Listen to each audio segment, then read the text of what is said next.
Welcome to The Explainer. Today, we're digging into a pretty cool paradox, the art of laziness. Now, it's not about doing nothing. It's about doing the right things so you can avoid a life filled with regret. Let's dive in.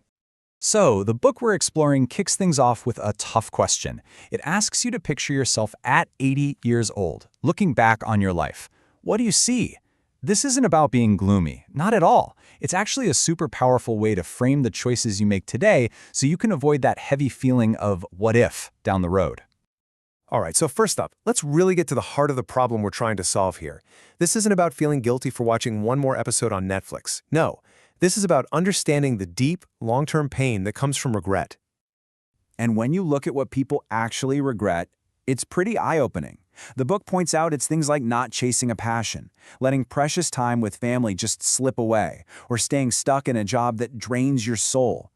The theme here isn't about the mistakes we made, it's about the chances we never even took. And this quote just nails it, doesn't it? It perfectly illustrates the choice we face every single day. We can either pick the short-term discomfort of doing the hard things, the discipline, or we can choose the much heavier long-term pain of looking back and just wishing we had.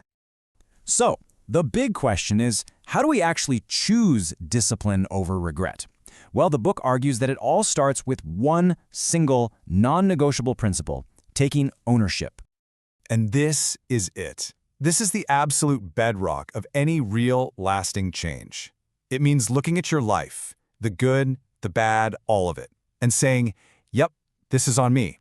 It's not about blaming yourself. It's about taking back your power to actually change the outcome.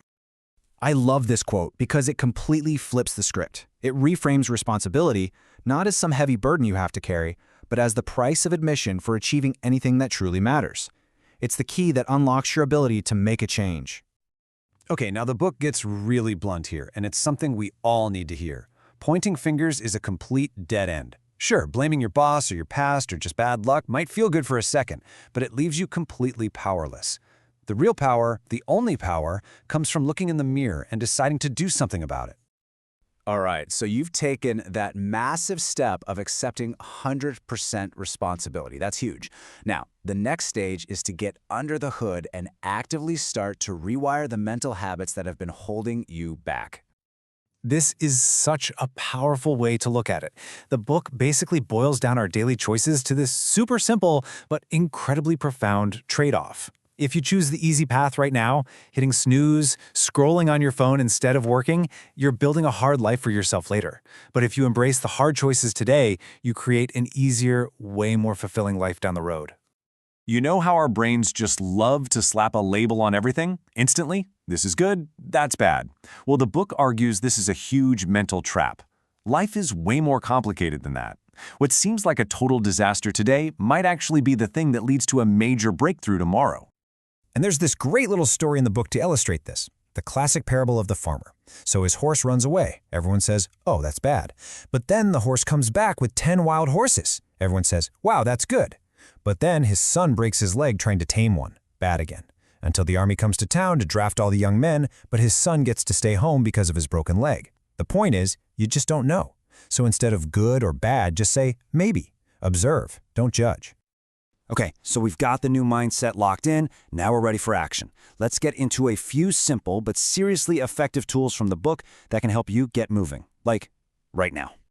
First up, you've probably heard of this one, the 80-20 rule, also known as the Pareto principle. It's all about ruthless prioritization.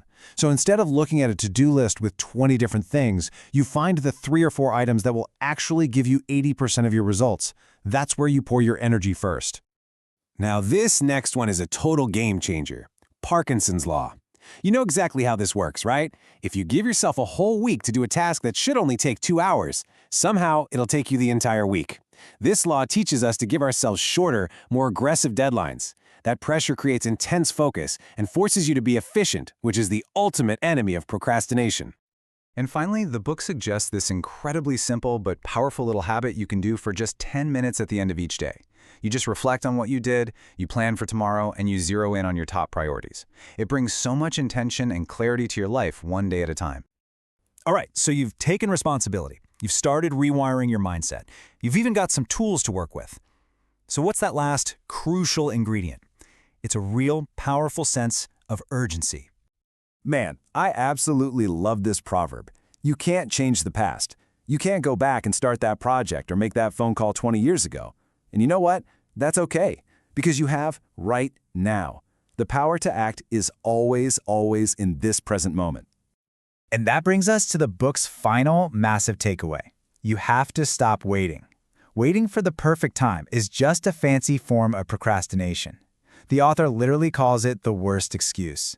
That perfect moment you're waiting for, it's a myth. The only time you can ever act is now. So we're going to leave you with the final words from the book's introduction. It's not subtle. It's a direct, unfiltered call to action. It's a reminder that every single moment is a choice between the pain of discipline and the pain of regret. So, which one are you going to choose today?